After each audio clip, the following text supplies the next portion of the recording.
Welcome back to this unpropitious episode of Talking Lamar. Today, I'm talking about my years of being on the CB radio and the interesting people that you meet. Let's get to it. What are you talking about? What are you talking about? Sorry, I forgot what I was talking about. What are you talking about? I am talking to you. That's just what I was talking about. It's Talking Lamar. I guess back when I was probably 8 or 9, my brother Troy was really into CB radios. And he had one in his car, and he had a base station at our house. And so he taught me how to talk on it and all the lingo and all that kind of stuff. And so he joined the Army, and he was gone for a few years. So I spent a lot of time on the CB radio. And everybody has a handle on, a name that you go by on the radio. You don't use your real name. And my handle was Doodlebug, and Troy's handle was Triple R. Now, neither one of these actually made any sense whatsoever.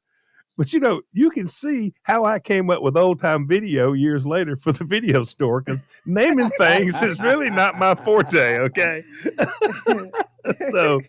But I was really deep into the CB stuff. I mean, does anybody know what a QSL card is? No. Okay. We had QSL cards that we sent out. QSL is an acronym that comes from the International Q Code, and it means I confirm receipt of your transmission. So QSL cards were something that you could send somebody that you talked to on the radio, and they could send you one of theirs. Now, the card would be the size of like a large postcard, and it would have your call letters printed pretty big on the card. That was the main thing. And then it had your address, and then you could put anything you wanted to as far as artwork goes. Okay. A lot of people would draw their own pictures and stuff on there and then get them printed. And, but you could find people that would provide, artwork and professional artwork. And you can go online and just say CB radio QSL cards and look up images, and you'll see them. It's the weirdest art form ever. I mean, people would draw all kinds of crazy stuff. And so, but we didn't do that. We wanted ours to look really good. So we had a professional art place run ours up, and it had our call letters up there, and then it had a rundown hillbilly shack. I know that surprises you with the hillbilly thing, but it had this hillbilly sitting on the front porch in a chair, right back on the rear legs, and bare feet up on the porch rail, a straw hat pulled down over his eyes like he's asleep, and there's a piece of grass sticking out of the side of his mouth. And behind the shack, and there were like some animals around, and behind the shack was this big, huge antenna tower that with a directional beam antenna that would cost 20 times what the shack would be worth. And then it had Triple R and Doodlebug. And I wish I had one of those cards. I don't know what happened to them. Oh, that would you be don't? such a great thing. No, Wow. I don't. I would kill to have that. I mean, it would just be awesome to have it. But I spent many, many hours every day listening to the CB and talking to anybody that would talk to me. And there was really no interesting conversations going on. It's mostly, you'd say, breakers, anybody copy, or somebody would say, yeah, I hear you. And then you'd be like, how's my signal? What kind of equipment do you have? What's your 20, your location, that kind of stuff. I mean, it was really mumbo jumbo. That's all it was.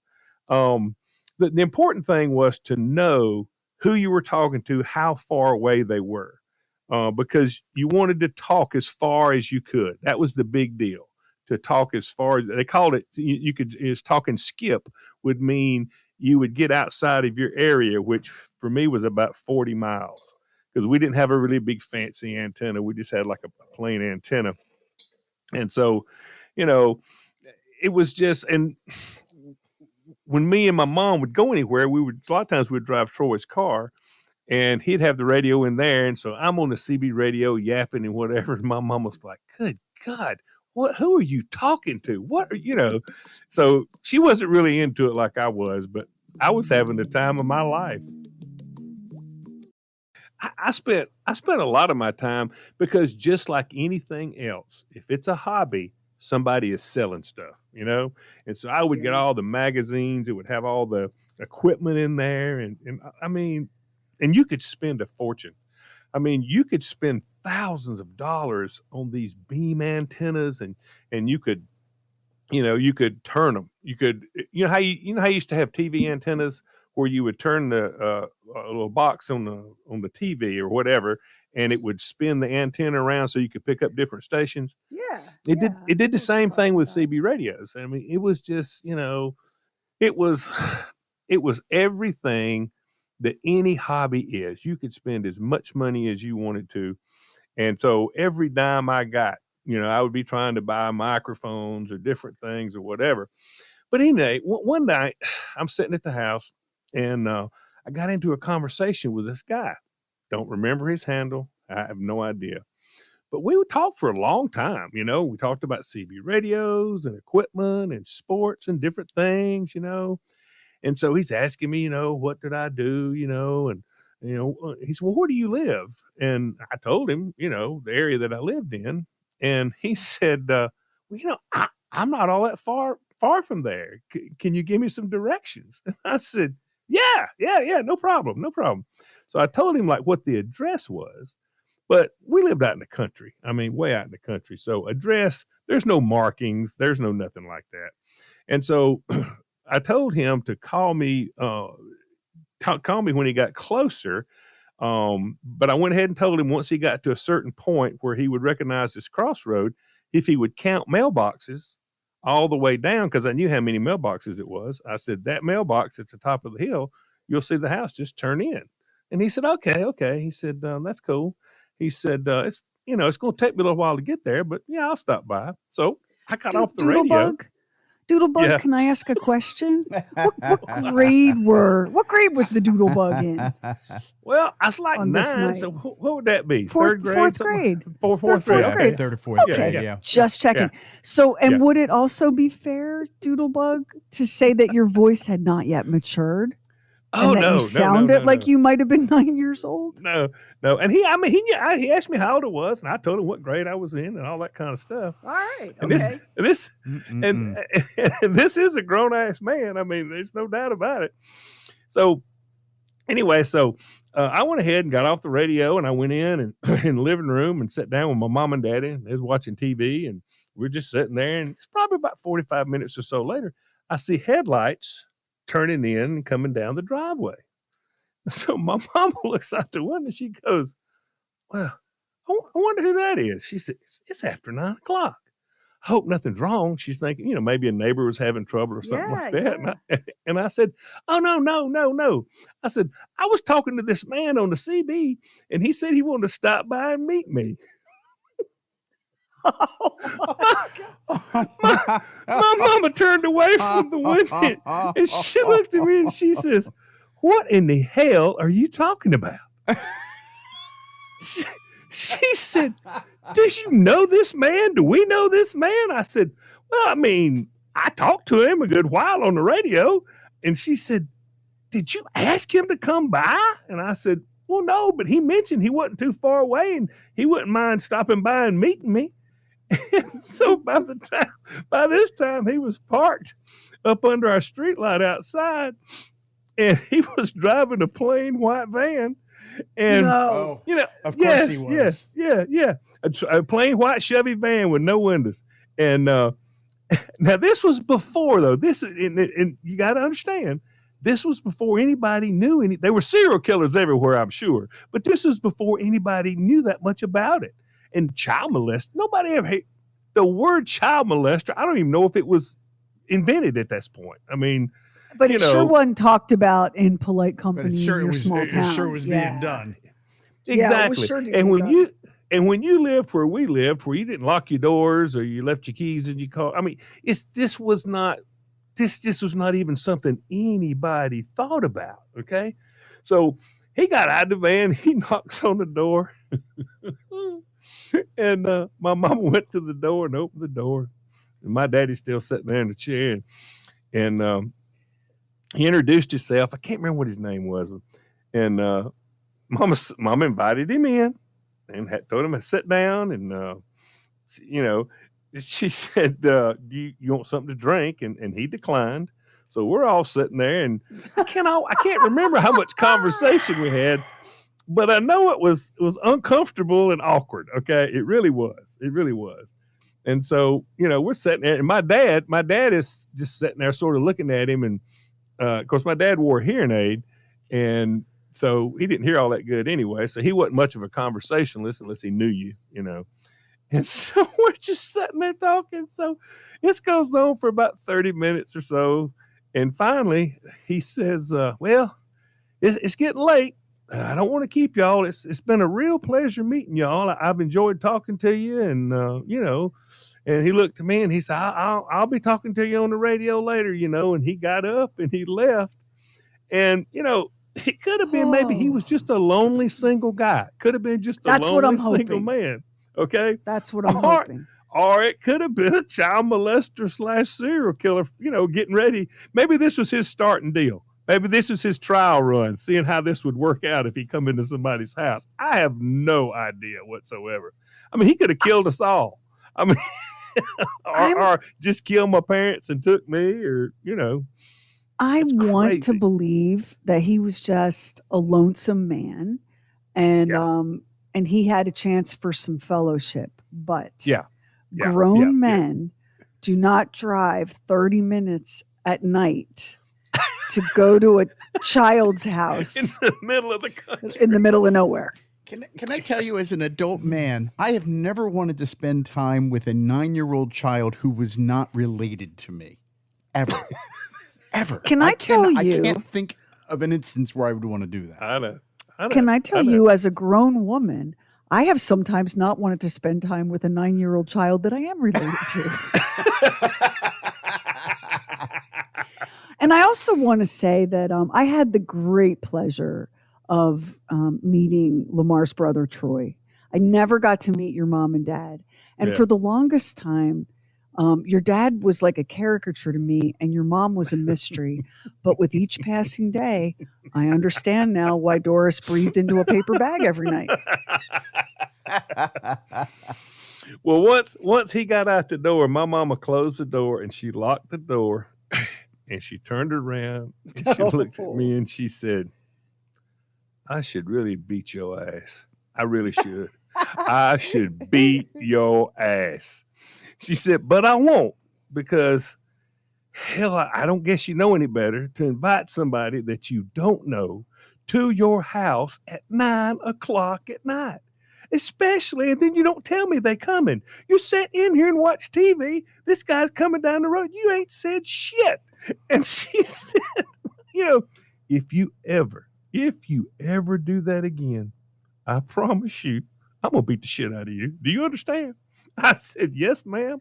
I do. And, I guess I might have dodged being a victim of crime or whatever from a perfect stranger, but I never did invite anybody else to the house. I really didn't. It just didn't. So I have another question for you. So 9-year-old Doodlebug, I mean, my God, the CB radio was invented for you. You no longer needed anyone in the room to be able to talk. Your brother Troy knew what he was doing with every gift he ever gave you. That man was something. Okay. So 9-year-old Doodlebug, just as innocent as he could be, and just any chance to talk. But now that you're a grown man, you're a grown ass man. What in the world would compel another grown ass man to pay a visit to a child in the middle of nowhere at 9 o'clock at night, in your view? I don't know. I really don't know. I mean, he could have been off his rocker. He couldn't have had, he may not have had anything nefarious in his head. He could have just been, I don't know, could have been simple. I don't know. I mean, but I'm like you. I mean, and I never thought anything else about that until, you start reading stories and you see in movies, and all of a sudden, all these kind of criminals that are, like you say, have always been out there. They just, we didn't have the TV and the internet and all that stuff to tell us about it. And then I thought, oh my gosh, because that does Oh, sound yeah. really. It sounds really Really ridiculous. dangerous. Yeah, Yeah. real sketchy. Real Yeah. sketchy. I Yeah. do know, like I know for a certainty that right now your mama is up in heaven throwing back a sweet tea with Jesus and saying, social media, hold my beer. So let me tell you about my son. So We didn't need social media. So did they ever talk about it again? First of all. Second of all, did you ever talk to him again? Yeah. Did you No. get back on the radio? No, I got back on the radio, and he didn't. I mean, Do you not I find never that thought- interesting? it took. I didn't remember that for a long, long time.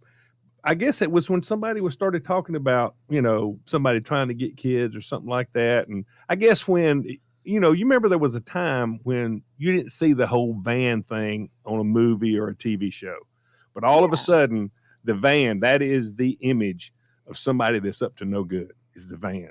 Mhm. And one day I was watching that and I thought, yeah, I remember that guy, he came to the house, and I started thinking and I thought, oh my gosh. I mean, but we were, So let me unleash my dark imagination here.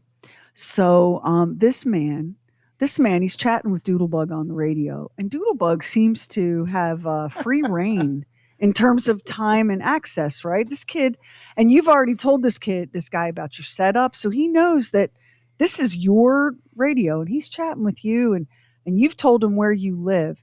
He Yeah. made a gamble that you were home alone. And if you had been home alone, we wouldn't be having this conversation. I'm pretty That's sure you possible. wouldn't. You would not have lived to lose old time video to Blockbuster. yeah. Be- I mean, yes. Because this man's actions before, during, and after were off. Were they not? They were off. Yeah. Max, come on. There's nothing about this that's normal. I No. know that you'd like to think that he was just a lonely guy and he found a friend that was a child. Well, that's kind of the plot to Back to the Future. But anyhow, but Yeah. you would like to think that, but I can't square that that's the case. I mean, No. have you ever had any friends that go, I didn't have any friends and I thought I'd hang out with this 9-year-old boy, and you go, well, that's normal. That's all right. Yeah. I don't think, You're right. You're right. I don't think, barring a handful of diagnoses, that this man had any good intention. I just don't think his heart was pure.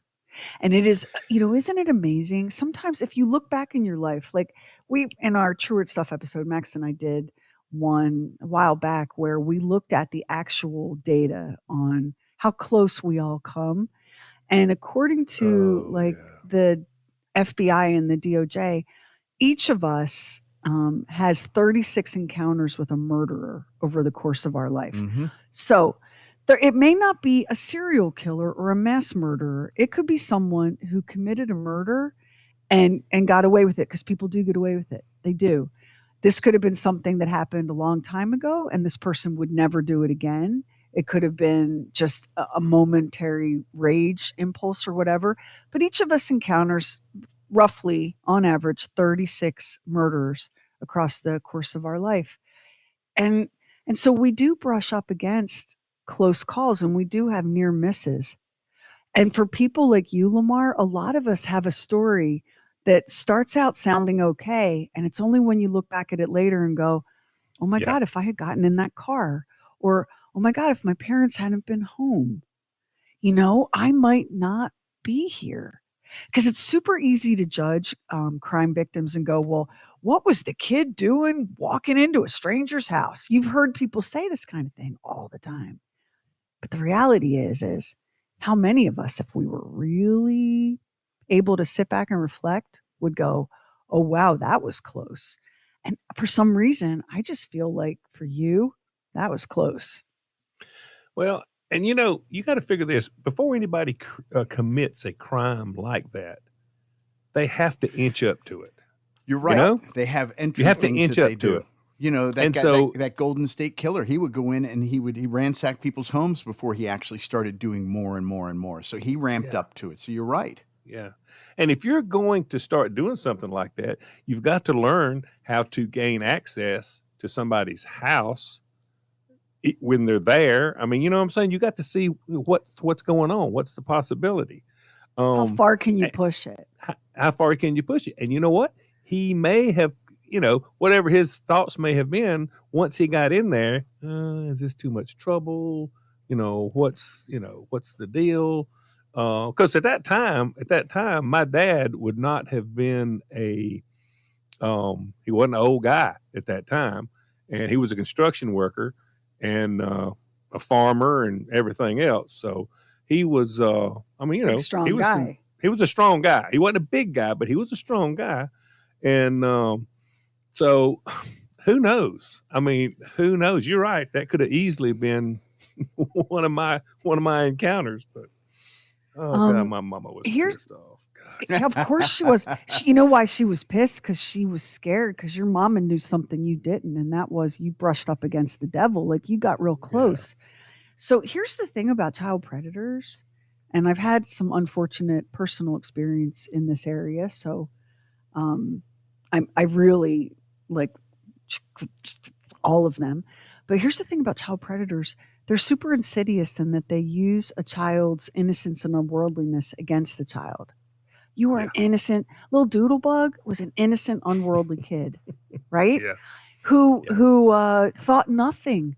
You had been raised in a family that was extremely generous and hospitable, and it didn't even occur to you to go get permission from your parents to invite this person over. No. Because you came from a family where if somebody knocked on the door, they were welcome. So this guy, that's how good this guy was at profiling you and at figuring out how to use your innocence against you. That's what child predators do. And this guy was good. And now my next question is, and you probably can't answer it because at 9 years old, Doodlebug wasn't paying attention. We didn't have the internet. Makes you wonder if there were any strange events in the area around that time period. Yeah, nothing. And if something had happened anywhere close, that would have been news. Okay, that would have been news. So, not that no, not really, because we only had maybe Atlanta. Maybe Atlanta. Oh yeah. That could have been. Macon. Although Macon was close enough, it would have been news for y'all, right? Macon would have been news. Yeah. You got really. First of all, you have a great story, and you got really, really lucky. Max, if you had to give it a percentage, what percentage do you think this guy is a good guy? Like, what are the odds? Less than 5. Whoa, that's low. Yeah. What would you have given it, Lamar? Before you started hanging out with us, and we think all of our fellow men are capable of the worst. Well, I mean, of course, looking back now, hindsight, it's like what Max said. There's absolutely no legitimate reason that somebody would have drove as far as he drove, because it took him, like I say, 45 minutes to get there or better. Nobody would have drove that far to that much trouble to sit down for 30 minutes with strangers that he didn't know, one of them being a 9-year-old kid. There's just no reason. There's no reason. Something off about that. So in after this, and your mom said I should beat your ass and you never do that again. Was there any more conversation, or was this just sort of like just set aside? Just set aside. No, once my mom, whatever the situation was, once my mom said, if you do this situation again, I'm going to beat your ass. I never did that situation again. So that was, so he didn't go looking for you again. No, never heard from him. No, nothing, absolutely nothing. And I never had that happen with anybody else. Now, did they try to monitor what you did with the CB radio after that? Kind of like somebody monitoring what their child is doing on the internet? No, she just told me, don't be inviting somebody to the house. The beating your asses. Okay. The beating my ass. Listen, I got to tell you, I know that it's not popular now. It's really not popular, but that really is a deterrent to child crime. Well, not child crime, adult crime. Getting your ass beat to a kid is like, no, not doing that. Here's my next question. Did it not occur to you even then that it was strange that your new friend who had come to your house and met your mom and dad kind of disappeared? No, because I lived a happy-go-lucky childhood. I mean, you know, listen, I didn't think it was a huge thing that he talked to me and came to my house, and I didn't think it was a huge thing that, I lived in the moment. I still live in the moment. I mean, you know, I don't dwell on stuff. Knowing you, I see very much how this happened. I mean, Yeah, I do too. I mean, Yeah. that doesn't surprise me in the least. So, and this is another piece of evidence. Max and I are prosecuting this pervert, and this is another piece of evidence against him. Because if he had been just a lonesome guy who made enjoyed a talking to connection, me. Yeah. and was real glad to meet your mom and dad, and if he had been on the up and up, you'd heard from him again. Yeah, that makes perfect sense. Because you got to figure this. Everybody I talked to on the radio were adults. I mean, there was not that many 9-year-old kids on the CB radio. So everybody I talked to was adults. And the majority, 99.9% of them was like, yeah, here's this kid. And, they'd give me a few minutes and move on and, whatever. And like I say, they'd send me a QSL card. I'd send a QSL card, and, just like normal people do on the radio. But just like the radio is an innocent situation, the internet can easily be an innocent situation. Yeah. But somebody is going to use it for something that's bad. I mean, so most of the people that I talked to, of course, they didn't use it for something that was bad. So I'm assuming this guy probably had some ideas. What do you think, Max? Do you agree or disagree that if this guy had been good intentions, he'd have heard from him again? Yes, I do agree with that. Yeah, I do agree with that. Yeah. The fact that he showed up at your door in the first conversation, I had never talked to him before. Do you recall? This is the first conversation. Did he ever say anything? And you're trying to go back and remember from when you were a kid. Did he say anything that now, reflecting back on it, makes you say, Huh. So we're just judging it by the actions, but he never did anything that you felt like. No. He just, he asked me, we talked about sports and we talked about, that kind of stuff. I mean, and think about this. If he was somebody that had some, like I say, ulterior motive, you'd want to go easy to start with. And when then when he says, I could probably, I'd like to come by, and I go, yeah, come on. I mean, he probably didn't expect me to say that, but I did say it, and he come on. I mean, that's a lot happening from the time that I just talked to him, and within an hour and a half of us speaking to each other, the first words, he's at my house. He's at the door. Yeah. Yeah. So I don't want in any way to, please don't hear this as me painting all truck drivers with this brush, but we have a ton of unsolved cold cases, disappearances, killings, bodies found, often women, often sex workers, and they follow a pattern of the U.S. interstate system.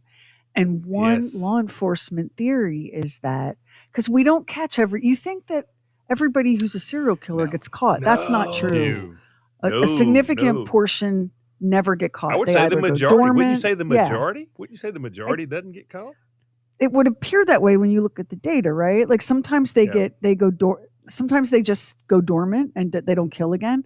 They themselves die. Maybe it's a car accident, heart attack, old age, who knows, right? But we have this swath of unsolved cold cases that you can lay it as an overlay on the U.S. highway system.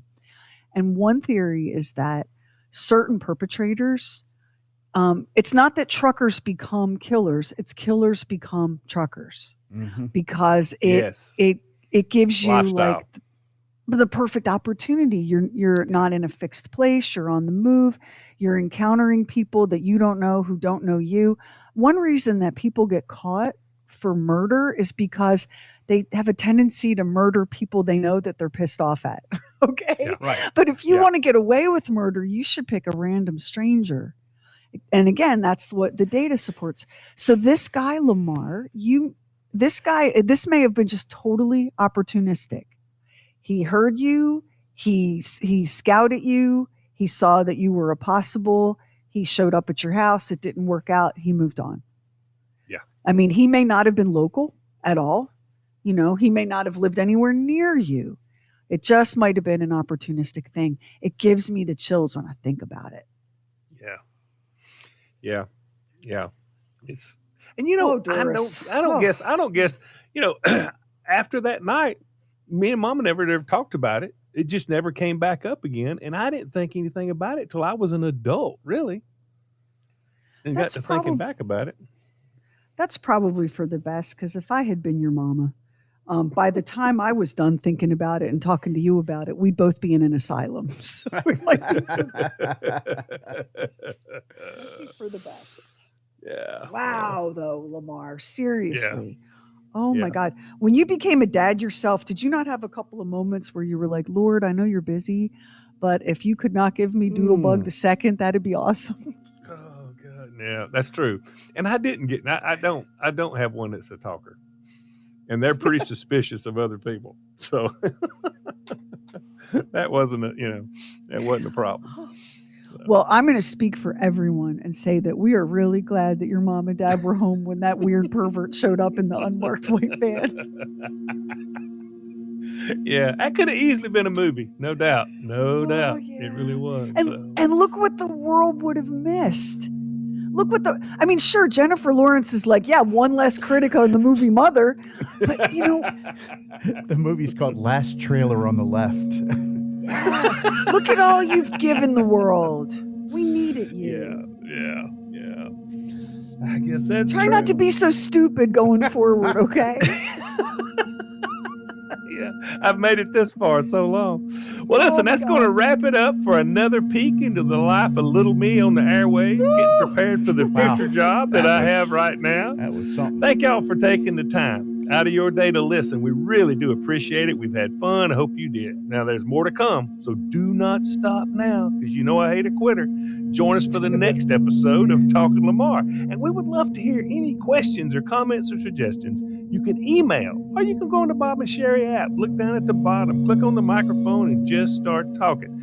You can also call 844-52-SHERI and leave a message.